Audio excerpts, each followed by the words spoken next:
My name is Albert. What's your name? Mitch. Where you from? I'm from Vaughan. Vaughan. Oh wow, I live close to Vaughan. Where do you school? I go to school here. Oh, Western University. Okay. So what do you study?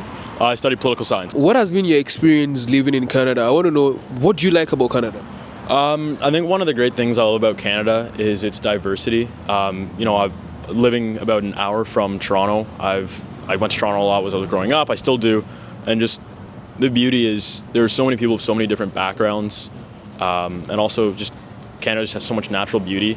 Maybe not as much in Ontario, but like out west in BC, the mountains are just beautiful, and it's, in my opinion, Canada is just the greatest country in the world to live in because there's so many reasons. Like, obviously, we have the stereotype that everyone's really polite, and for the most part, they are.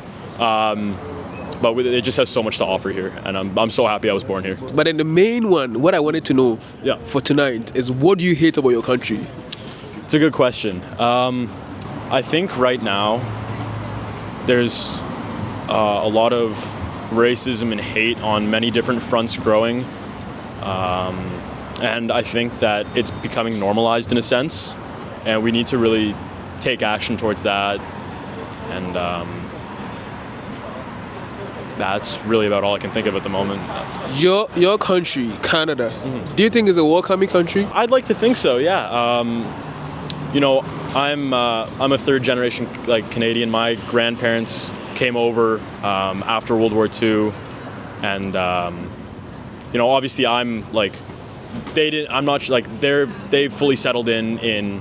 Obviously it was tough with all the refugees coming in after the war, but they settled in quick, and at school here I've met international students and I've talked to them about it, and they say that they've had such a positive experience coming here. Everybody has a different experience, but some people are going to have negative, some people are going to have positive.